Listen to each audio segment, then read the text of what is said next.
As communication technology moves to cyberspace, law enforcement and national security officials are becoming frustrated. The messages that travel through cyberspace are encrypted and broken up into packets, so they can't be intercepted.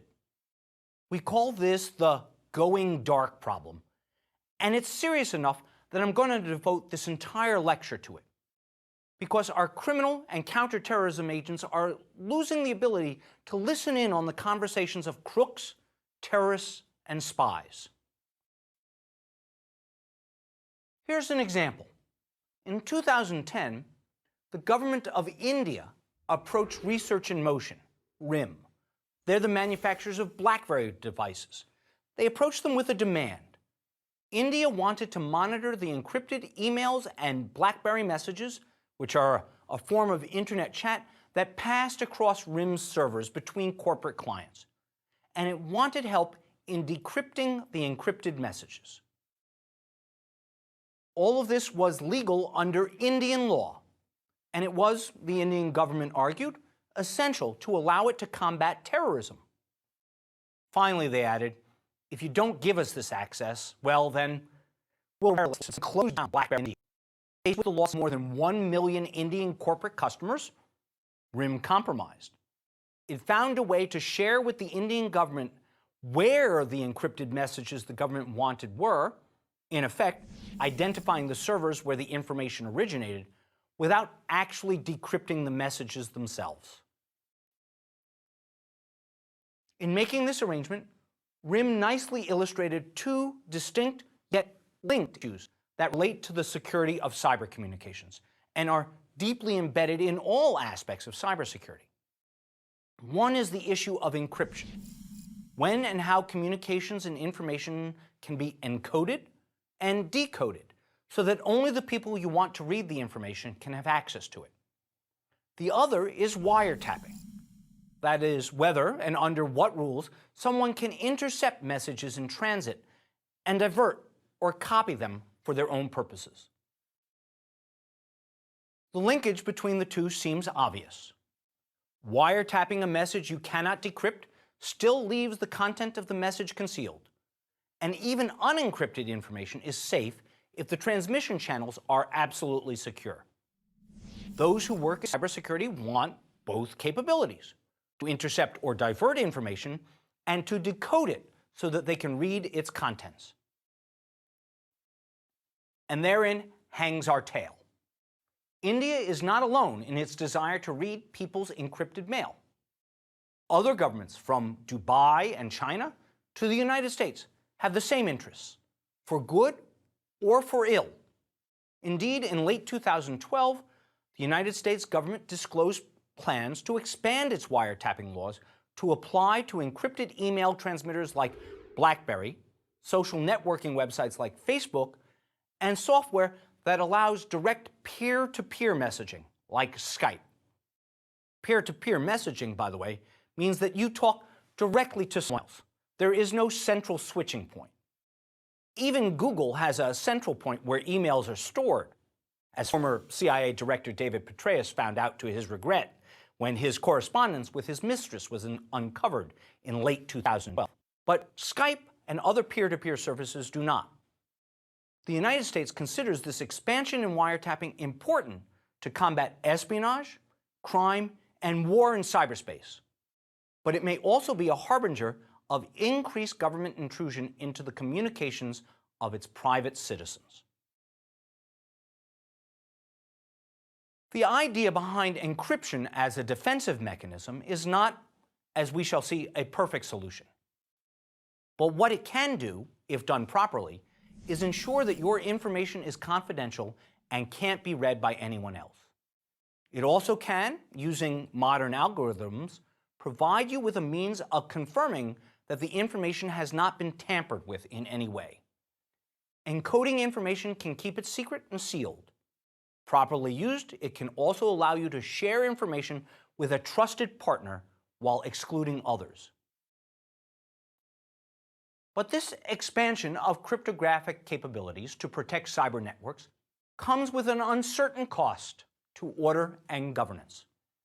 Advances in cryptographic technology have made it increasingly difficult for individuals to crack a code.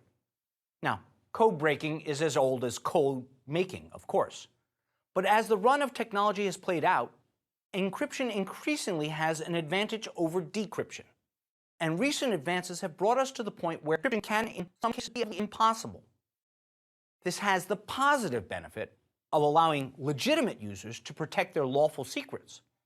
But it also has the inevitable effect of distributing a technology that can protect malevolent uses of the internet. If the US government or Syrian activists can encrypt their data, so can China, or the Russian mob, or a Mexican drug cartel. An alternative strategy that works in concert with encryption is to make your information transmission immune to interception. Here, too, the changes wrought by internet technology have made interception more difficult and enhanced the security of communications.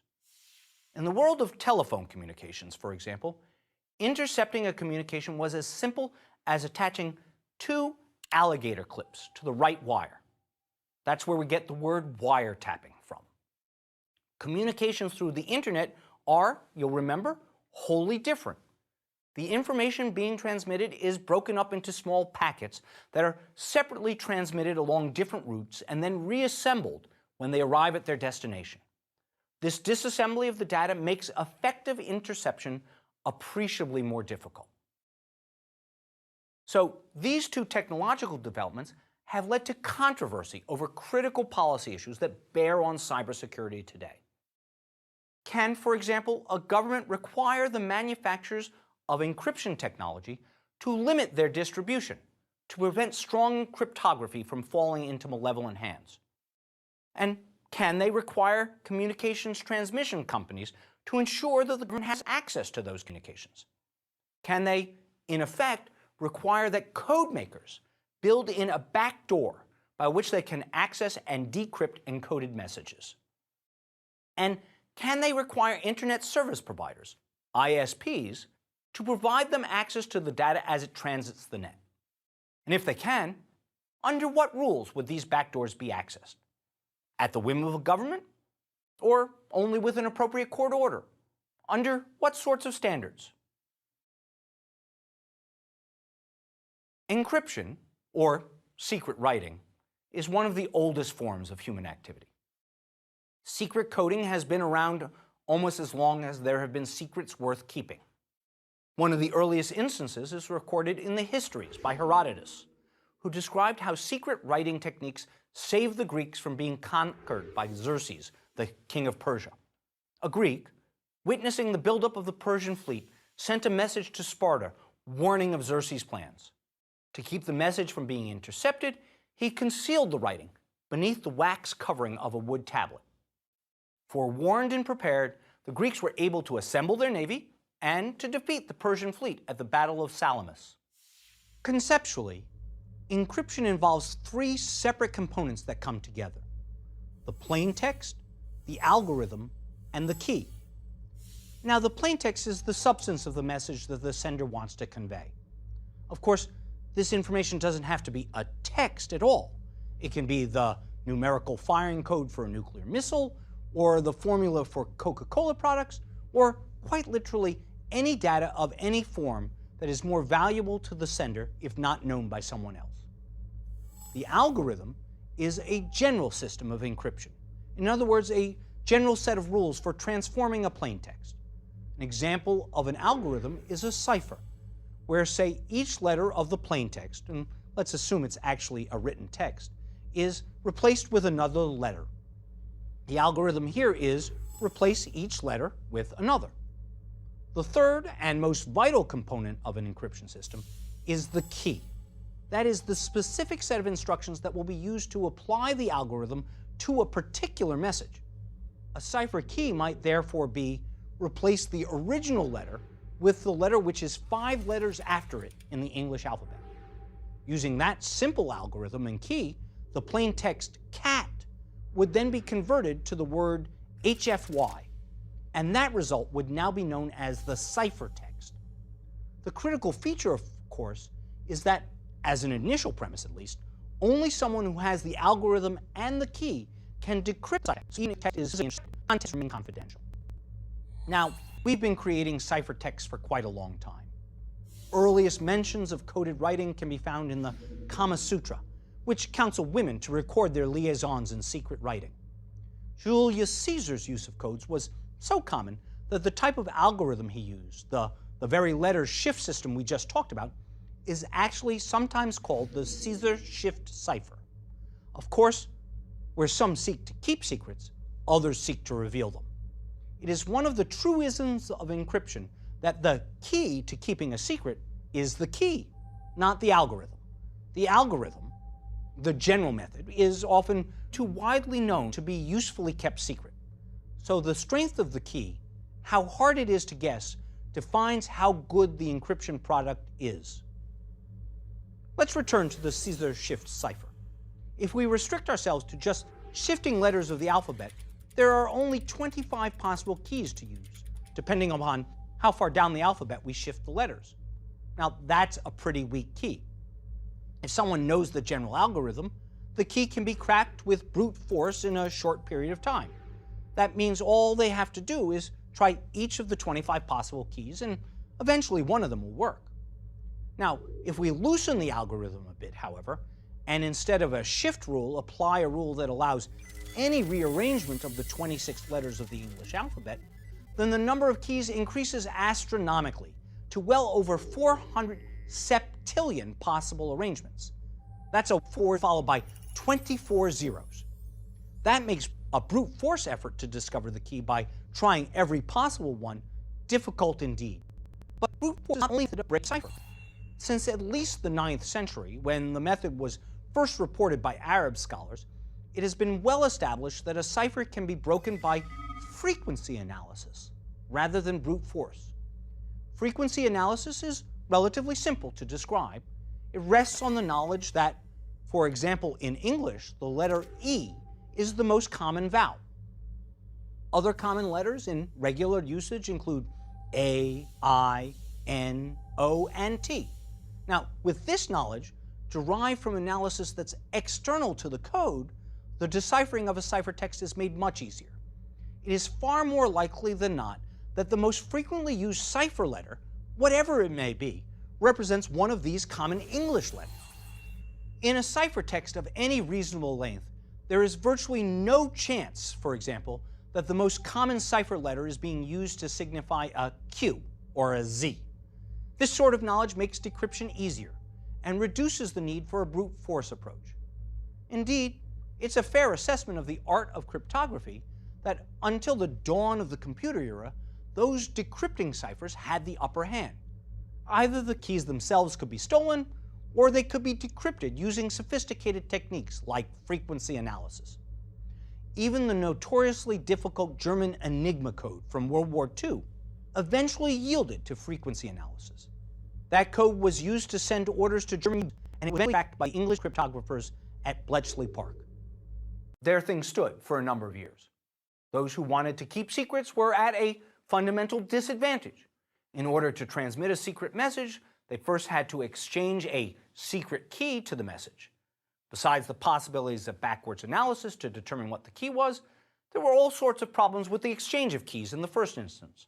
They could be lost, stolen, revealed, or compromised in any number of ways. By their very nature, private keys were only good for as long as they were private. In the late 1970s, however, enterprising cryptographers developed a way to encrypt information using the multiplication of two extremely large prime numbers and certain one-way mathematical functions. Most mathematical functions, like addition and subtraction, work in both directions. You can get result precursors or the precursors from the results, so to speak. A one-way function is one that only works in one direction. Here's the best analogy I can give you. You can get a nice omelet from eggs, but you can't get unbroken eggs from an omelet. Some math functions work like that too, only in one direction. Now, with one-way functions, someone who wants to receive encrypted messages can publish the results of the extremely large multiplication and a one-way function as a public key. People who want to send this person a message can use the public key to encrypt their message. And since only the creator knows how to break down this number back to its original primes, only he can decrypt the message. Today, you can embed this type of encryption in your email system using a program that can be purchased over the internet for less than $100. If the users at both ends of the message use this form of public key encryption, the secret message they exchange between themselves becomes effectively undecryptable by anyone other than the key's creator. Unless, of course, a hacker attacks the creation of the key at its source by breaking into the key generation algorithm in some way. Now, this last scenario was thought to be entirely theoretical and outside of the box. Nobody could break into the key generation process until someone did. In March 2011, someone, probably the Chinese, hacked into a company named RSA. RSA is named after its founders, Rivest, Shamer, and Edelman, who were some of the inventors of public key cryptography. RSA was the leading manufacturer of public encryption security key devices.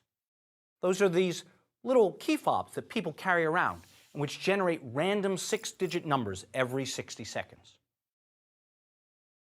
RSA's product, known as the Secure ID token, was a way of granting remote access to a set of servers for people who were working off-site. But someone hacked in and stole the core of the random number generation code. Later, in May 2011, someone who had access to the stolen RSA data used that knowledge to attack the systems of Lockheed Martin, a major defense contractor, and they attempted to gain access to their systems. Given the sophistication of the breach at RSA and the focus of the attack on a defense contractor, espionage rather than theft was suspected. And inferences have been drawn that another state actor, as I said, probably the Chinese, was behind the attack. Whatever the source, this experience demonstrates that for even the strongest of encryption keys, key security is vital. But the US government is not likely to hack RSA or any other key generator because it's a violation of law and, by and large, the government is law-abiding. And so the government's solution is, if we can't decrypt information by analysis or brute force, we need to force those who manufacture encryption software to build into the system a backdoor decryption key that would allow the government to read any encrypted messages. These decryption keys would be stored or escrowed with a trusted third party, say a federal judge at the federal court, who would only release the key under specified limited circumstances. Hence, this cluster of issues often goes by the name of key escrow, a system where the makers of technology would be required by law to include decryption keys that the government could get access to. Needless to say, many privacy advocates oppose this effort, and their opposition has so far been successful.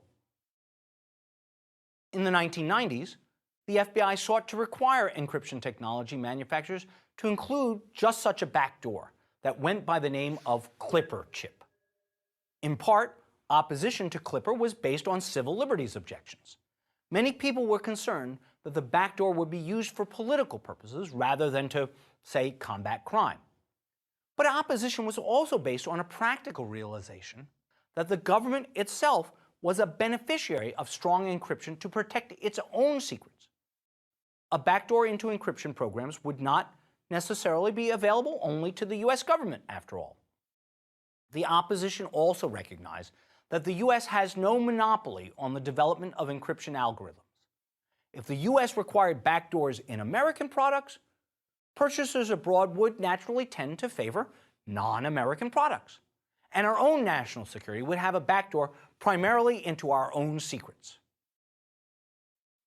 Indeed, at this juncture, encryption technology is widely available with exceedingly strong encryption keys.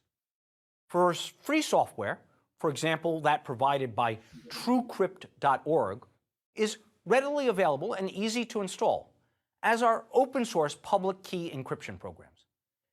In effect, with the death of the Clipper chip backdoor movement, it is now possible to encrypt data in a way that cannot be decrypted after even a year of effort. So, just as changes in cyber technology have made encryption a reality, they've also come close to ending the practice of wiretap. Pre-internet, wiretap was an easy physical task. Early telephony worked by connecting two people who wished to communicate through a single continuous wire, typically made of copper. The image that captures this concept most readily is of a telephone operator moving plugs around on a board, and by that effort physically establishing an end-to-end wire connection between the two speakers. That made wiretapping easy. All that was required was attaching a wire to a terminal post and then hooking the connection up to a tape recorder. The interception didn't even need to be made at the central public switch telephone network, or PSTN switching station. Any place on the line would do. And there was, with limited exceptions, only one telephone company, AT&T, and only one system. So coordination with the PSTN was easy if it was authorized. Today, the problem is more complex. In addition to cellular phones, we now have instant messaging and email and text messaging for written communications. If you want to communicate by voice, you can use Skype, that's the web-based video conferencing system, or Google Chat, which is an embedded browser-based chat program. Businesses use web teleconferencing tools for teleconferences, and many people, particularly in the younger generation, communicate while present in virtual worlds through their avatars. Twitter and Facebook allow instant communication between large groups of people. In short, we've created an almost infinite number of ways in which one can communicate. A good example is from the 2009 film He's Just Not That Into You. One of the characters, Mary, played brilliantly by Drew Barrymore, bemoans the proliferation of communications methods. Quote, "I had this guy leave me a voicemail at work, so I called him at home, and then he emailed to my BlackBerry, and so I texted to his cell, and now you just have to go around checking all these different portals just to get rejected by 7 different technologies." When combined with the packet switching nature of internet web transmissions and the development of peer-to-peer networks, remember, those are the networks that are completely do away with a centralized server, the centralized telephone network has become a dodo. With these changes, the laws and policies for authorized wiretapping have effectively become obsolete. The law enforcement and intelligence communities face 2 challenges in administering wiretap laws in the age of internet. One of law and one of technology. The legal issue is relatively benign and in some ways unencumbered by technical complexity. We need a series of laws that define when and under what circumstances the government may lawfully intercept a communication. For the most part, the authorization issues are ones involving the updating of existing authorities to apply explicitly to new technologies. The technical issue is far harder to solve. Precisely how can the desired wiretap be achieved? In 1994, Congress attempted to address the legal problem through the Communications Assistance for Law Enforcement Act, known as CALEA. CALEA's purpose was to ensure that all law enforcement and the intelligence agencies would not be left behind the technology curve. It did so by requiring telecommunications providers to build the ability to intercept communications into their evolving communication systems. And so the providers of the then new digital technologies of cell phones and email services were required to create a way of intercepting these new forms of communication. Interception methods that were made available to law enforcement if a search warrant was issued. But that was a generation ago, and that's an eternity in cyber time. Unsurprisingly, as technology has moved forward, the law has not kept pace. Nothing today requires the manufacturers of new communications technologies, video and audio communication systems like GoToMeeting or voice over internet protocol transmission systems like Google Voice to have similar interception capabilities. Quite literally, for some systems, even if a lawful order were forthcoming from a court, there would be no there. No place in the system to hook in the figurative alligator clips and intercept the communication.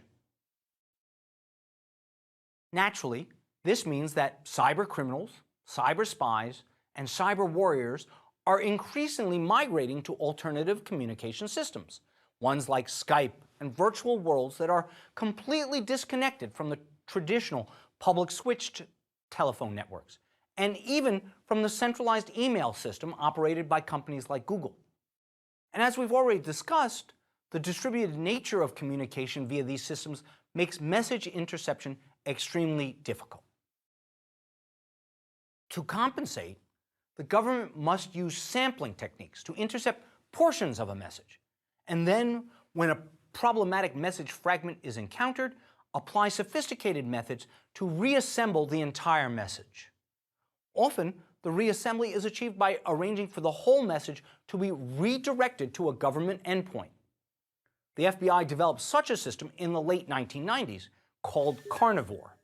It was designed to sniff packets of information for targeted messages. When the Carnivore program became public, the uproar over this sort of interception technique forced the FBI to end the program. Now, it is said that the National Security Agency, the NSA, uses a packet sniffing system called Echelon, that it is significantly more effective for intercepting foreign communications traffic than Carnivore ever was. Indeed, according to the New York Times, the Echelon system was at the core of the NSA's post-9/11 domestic surveillance system. While little is publicly known about the capacity of the Echelon system, one observer, an European Union parliamentary investigation, has estimated that the system could intercept 3 million faxes, telephone calls, or emails per minute. In order for a system like Carnivore or Echelon to work, however, the routing system must ensure either that traffic is routed to the sniffer along the way, or that the sniffer is physically located between the two endpoints. But therein lies the problem. Many of the peer-to-peer systems are not configured to permit routing traffic to law enforcement sniffers, even if we wanted to. To address these problems, the U.S. government has spoken publicly of its intent to seek an amendment to CALEA. In early 2010, and then again in late 2012, the director of the FBI sought legislation to extend CALEA's wiretapping requirements for traditional telecommunications providers to digital communications technologies. Doing so would, according to the government, close a growing gap in existing surveillance capabilities that increasingly places criminal or espionage activity behind a veil that the government cannot pierce, a phenomenon the government calls going dark. Manufacturers of new communications technologies would, to the extent possible, be required to build in centralized access points for law enforcement and counterterrorism officials to connect to with court authorization. Now, for now, this is just a request, but I suspect it's one that Congress will give serious consideration to. But even the amendment of CALEA only gets the government so far. Let's consider an individual who encrypts his own messages before he sends them across the internet, or encrypts his own data on his computer. He holds his own key. Can he be forced to give it up? Courts have yet to determine whether or not an effort to compel that individual to disclose the decryption key constitutes a violation of his Fifth Amendment privilege. The Fifth Amendment says that nobody can be compelled to give evidence against himself. We think of it as a privilege against self-incrimination. Is being forced to give up your decryption key a form of compelled self-incrimination? In general, the answer to the question will turn on whether disclosing the decryption key is thought of more like the production of a physical object, like giving over the physical key to a lockbox, which under current law may be compelled, or like the production of a person's mental conceptions, such as the memorized combination to a safe, which may not be. The reality is that these Fifth Amendment considerations are likely to be of limited applicability. In the end, for practical reasons, the government usually gets access to the encrypted information. For one thing, most people don't encrypt at the endpoint, relying on the encryption built into the applications, for example, peer-to-peer applications like Skype. But for that system, the encryption keys are held by a centralized provider who uses the user-generated keys to enable encrypted communications from a variety of different platforms where the user might log in. In effect, to make the system more convenient, the user, you, allows the third-party coordinator, here Skype, to have access to the key. And in doing so, Fifth Amendment protections are likely waived. Moreover, despite the widespread availability of encryption tools that provide solid security, it seems that nobody uses them, not even the bad guys. Every year, the United States court system publishes a report on the wiretapping activities of the federal government.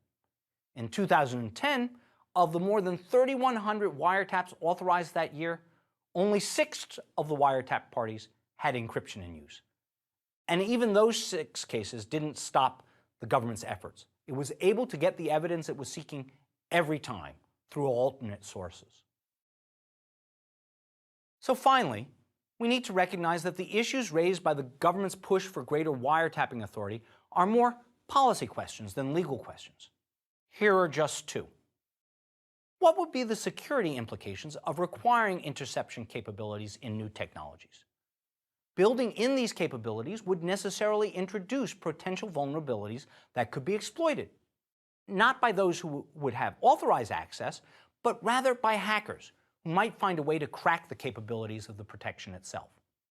That actually happened to the Greek government in 2010, when their own backdoor was used, probably by a rival intelligence agency, to get inside government communications. And finally, how would granting the US government the access it wants affect international perceptions of American conduct? Since 2010, various foreign governments, for example, Dubai or the Indian request we talked about at the start of this lecture, have made efforts to gain access to internet communications. It is difficult, if not impossible, for the United States to oppose such efforts in international forums when its own policy favors expansions of interception capabilities domestically. Indeed, our stated public policy favors internet freedom, in large part as a way of energizing democracy movements around the globe. That policy is difficult to square with a domestic move toward greater governmental interception capabilities. Encryption and wiretapping capabilities are yet another example of the type of problem we've come to expect in the cyber domain. They bring benefits and cause problems, and any solution brings with it problems of its own. In the end, we will probably see some increased government access to unencrypted internet communications, but at least in the US, only under the control of the courts.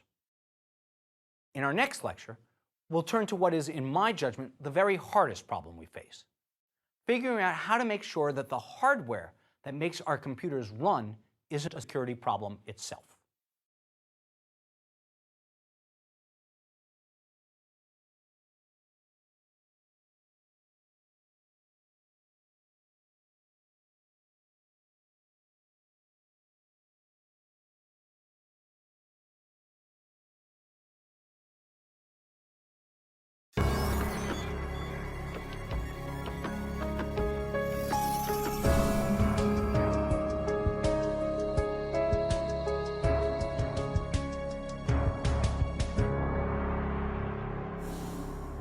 Let me start this lecture with a true story, albeit a bit of an obscure one, from back when I was working for the Department of Homeland Security. It's about one of the most significant cyber dangers we face, from a place where we would least expect it. One day, I got called to a classified briefing that was conducted by the Office of the National Counterintelligence Executive, the NCIX. The NCIX, as its name implies, is the internal U.S. agency working for the Director of National Intelligence, whose job it is to counter the intelligence activities of our adversaries. In the olden days, they would be hunting Russian spies here in America. Today, in addition to the traditional things they do, they hunt cyber spies. The purpose of the briefing was an urgent lessons learned seminar based on a recent cyber intelligence failure. But unlike most such briefings, which, as you will by now have come to expect, involve a discussion of software attacks, this one was different. It was about an insider threat, and not a human insider threat, but a threat from inside our machines. We were warned about a specific type of machine that had been the subject of a malicious hardware attack. Its innards had been built in a way that allowed an adversary to gain vital information from the machine itself without a software attack from the outside. Now, I can't tell you much more than that. The specific machine and the specific kind of attack remain classified. In fact, the only reason I can even tell you that such attacks are possible is because the government has said so publicly. In testimony before the House of Representatives in July 2011, the Department of Homeland Security confirmed that it was aware of situations where electronic equipment had arrived preloaded with malware, spyware, or other forms of hardware intrusion. That's the topic of this lecture. One of the most vexing problems in the entire cybersecurity domain. It can be reduced to a single question. How do we know that the machines we're using are actually going to do the things we tell them to, and not something else that could be harmful? The reality is that cyber threats can lurk not only in computer software, but also within the various routers, switches, operating systems, and peripherals that comprise the real-world manifestations of cyberspace. The problem is not unique to the cyber domain. History records several examples where a state actor has made hardware changes to its systems before selling them overseas. As a result, those systems were under the seller's control, or at least his influence. One hardware intrusion of the sort we're discussing involved production equipment. The Farewell dossier is a collection of documents released by former Soviet KGB Colonel Vladimir Vetrov, codenamed Farewell, who was a KGB spy run as a double agent by the French intelligence service. According to Farewell, in 1982, the United States supplied flawed gas generators and turbines for use by the Soviet Union in its gas pipelines. At least one former U.S. government official has said that our hardware and software operations against the pipelines caused a massive explosion. But hardware intrusions in the cyber world create the potential for harm on an even broader scale. In 2012, for example, Reuters reported that Android mobile phone systems using a chip manufactured by the Chinese company ZTE were subject to exploitation. If the phone received a text message, ZTEX1609523, the sender got complete control over the phone with access to all the data stored on it. ZTE said the backdoor was a mistake and apologized, which one wag said is a bit like finding a camera in your shower and your landlord saying, "Sorry about that, I'll fix it." And also in 2012, the Barnes & Noble bookstore reported that its credit card keypads had a hardware hack inside that sent PIN numbers back to members of Russian organized crime groups. And those are just two instances of a much broader concern. In 2009, AT&T was considering subcontracting production work to a large Chinese telecom company, Huawei.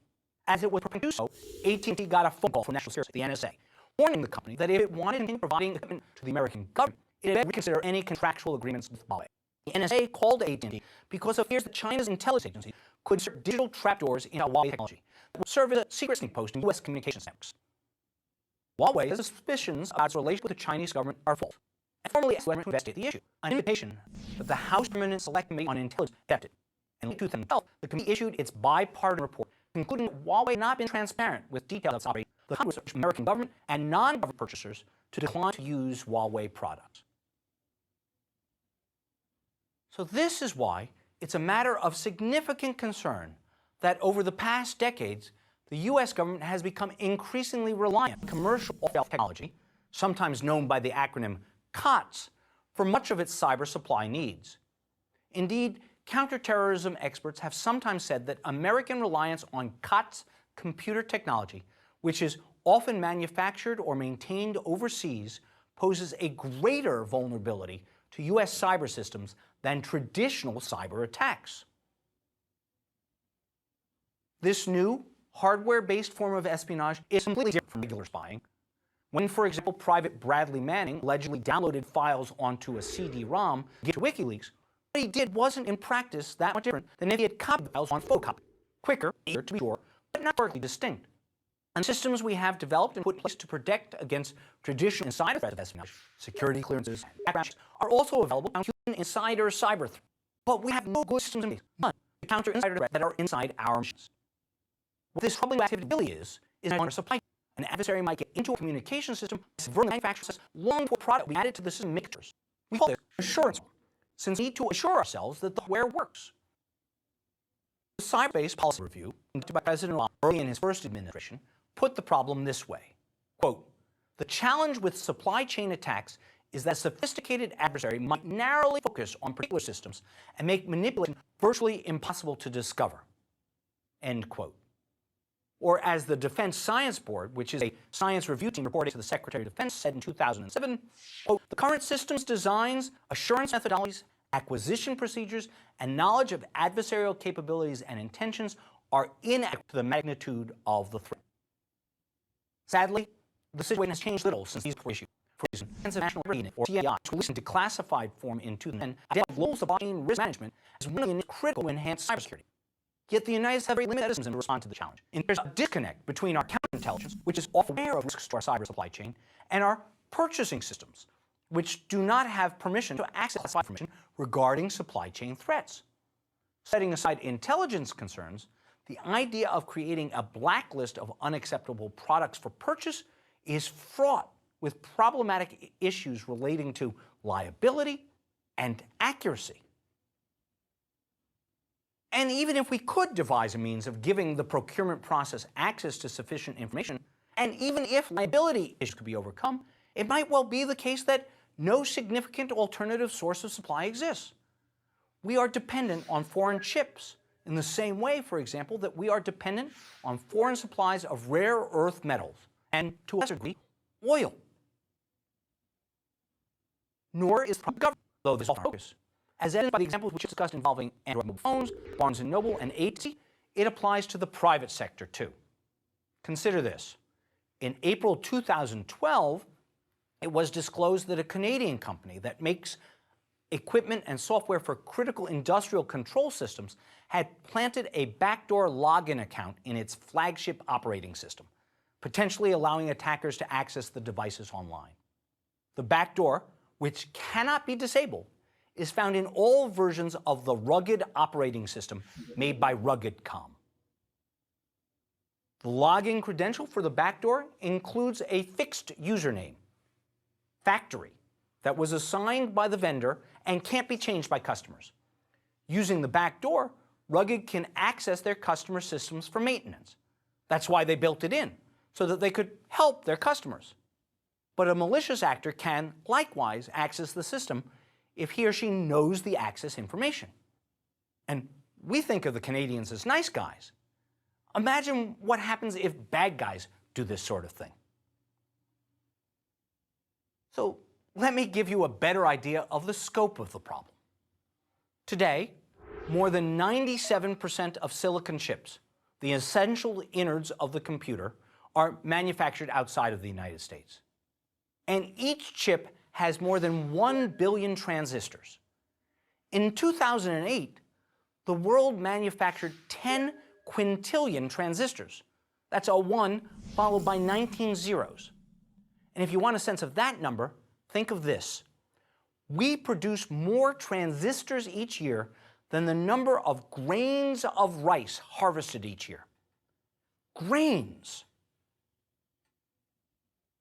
So the reality is, there is assuredly no way, none at all, to inspect all of the transistors and all of the chips that are manufactured and incorporated in our computers, and copiers, and printers, and